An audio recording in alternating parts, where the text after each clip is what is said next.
रशियानं युक्रेनवर केलेल्या आक्रमणाला आता 4 आठवडे पूर्ण झालेले आणि या युद्धाचा जागतिक अर्थव्यवस्थेवर मोठाच परिणाम झाला। या युद्धाचे केवळ युक्रेन आणि रशियावरच नव्हे तर संपूर्ण जगावर परिणाम झालेत। अनेक दशकांनंतरचा हा सर्वाधिक वाईट हिंसाचार ठरला आहे। तसंच या वादामुळे युरोपच्या भूराजकीय प्रदेशात बदल झालाय। युद्धाचा थेट परिणाम हा जागतिक अर्थव्यवस्थेवर झाला असून अन्न संकटही निर्माण झालंय। रशियाचं हे आक्रमण काही महिने चालेल असं वाकीत वेस्टर्न इंटेलिजन्स एजन्सीजनं आणि सोशल मीडियावरील विश्लेषकांनी व्यक्त केलं होतं। पण याच्या परिणामामुळे जगाला मोठे हादरे बसले आहेत। यामध्ये सर्वाधिक आश्चर्याची बाब म्हणजे रशियन लष्करी मोहीम ही मोठ्या प्रमाणावर विनाशकारी ठरली आहे।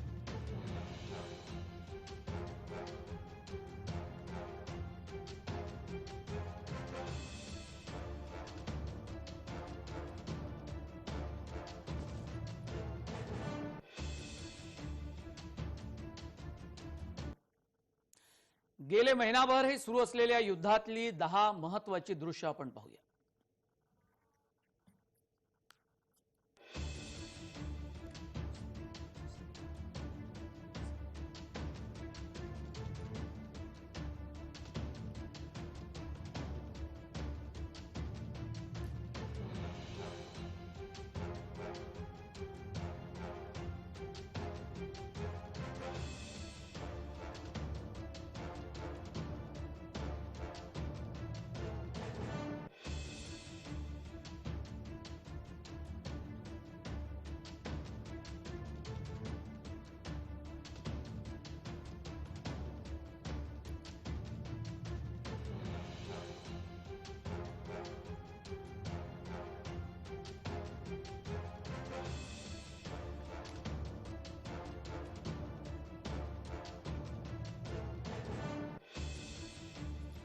युद्धातली ही 10 महत्त्वाची दृश्य आहेत।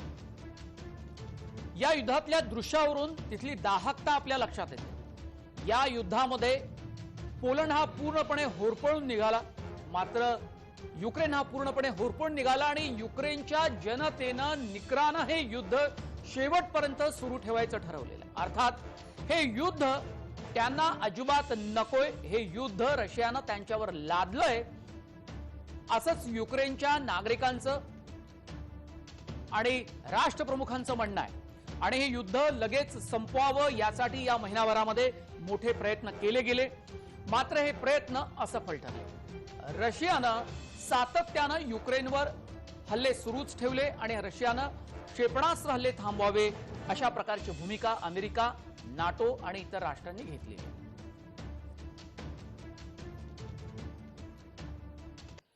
युद्धासंदर्भातल्या काही महत्त्वाच्या ताज्या घडामोडी पाहूया।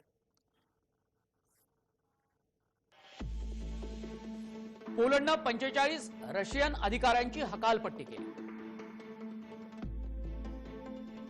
हेरगिरीच्या संशयावरून पोलंड देश सोडण्यास त्यांना सांगितलं गेलं।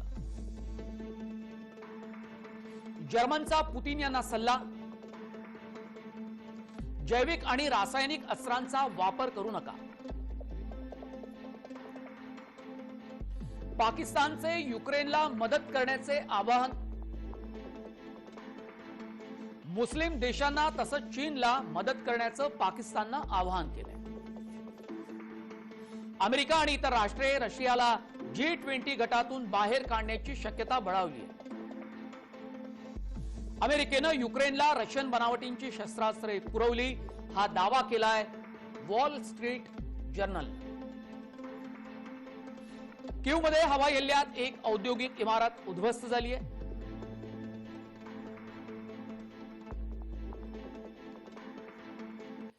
आता एक ताजी बातमी आली आहे, नाटोची बेल्जियम मधली महत्वाची शिखर परिषद ही संपलेली आहे। अमेरिकेचे राष्ट्राध्यक्ष जो बायडेन हे नाटोच्या समिटसाठी शिखर परिषदेसाठी उपस्थित होते।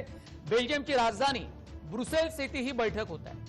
त्यानंतर G7 गटातील राष्ट्रांच्या नेत्यांनाही बायडेन संबोधित करणार आहेत। याशिवाय बायडेन युरोपीय संघाच्या नेत्यांशी सुद्धा चर्चा करणार असून युक्रेन आणि रशियाचा शेजारी देश असलेल्या पोलंडचाही दौरा करणार आहेत। आताच्या घडीची ही महत्त्वाची बातमी की नाटो समिट म्हणजेच नाटोची शिखर परिषद ही संपली आहे। ही शिखर परिषद बेल्जियम देशामध्ये बेल्जियमची राजधानी ब्रुसेल्स इथं संपन्न झाली।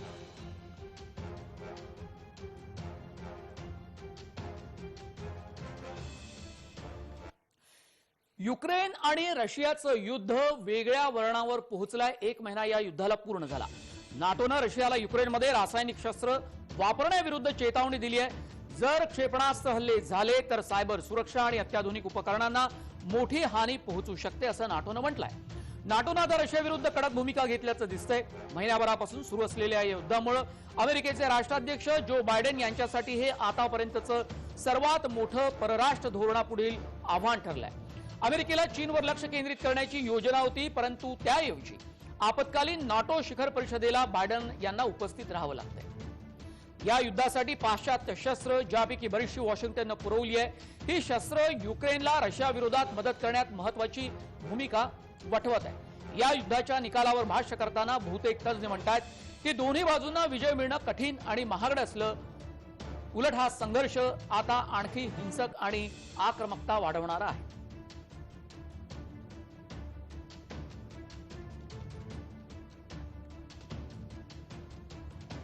युक्रेनच्या बॉम्ब हल्ल्यानं रशियाच्या नोचेरकास्क आणि सीझर कुनिको या जहाजांचं नुकसान झालंय। मात्र हल्ला होताच ही दोन्ही जहाजं सावध झाली आणि त्यांनी आपला बचाव केला। असं असलं तरी या जहाजांचं काही प्रमाणात नुकसान झालं। युक्रेनने देखील बॅलिस्टिक क्षेपणास्त्र डागू शकतो हे सिद्ध केलंय।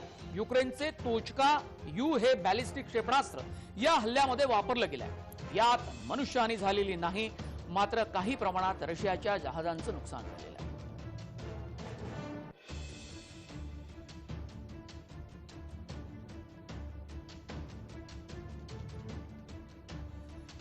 या युद्धामध्ये सुमारे 10 दशलक्ष लोक जे युक्रेनच्या लोकसंख्येपैकी जवळजवळ 1/4 आहेत, त्यांना आपला देश आपली घरं सोडून पळून जाणं भाग पडलं। या युद्धामुळे युक्रेनचे अनेक नागरिक निर्वासित झाले।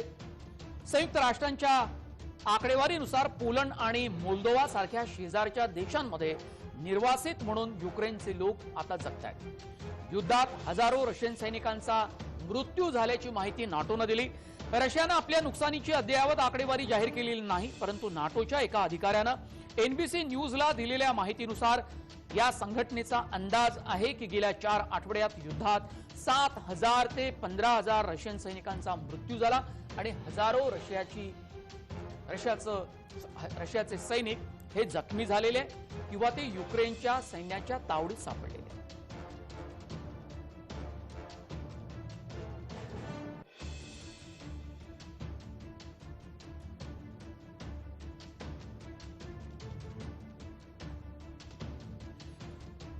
रशियाची एक बँक ही हॅक केली गेली आहे। रशियाच्या युक्रेनवरील आक्रमणादरम्यान आंतरराष्ट्रीय हॅकिंग समूहानं दावा केलाय की रशियाची central bank of Russia he bank hack केली आहे। अनोनिमस टीव्ही या ट्विटर हँडलवरून ट्विट करून ही माहिती दिली गेली की central bank of Russia hack केली गेली आहे आणि पुढील 48 तासात बँकेच्या गुप्त करारांसह 35,000हून अधिक कागदपत्रे ही सार्वजनिक केली जाईल असा दावाही करण्यात आला।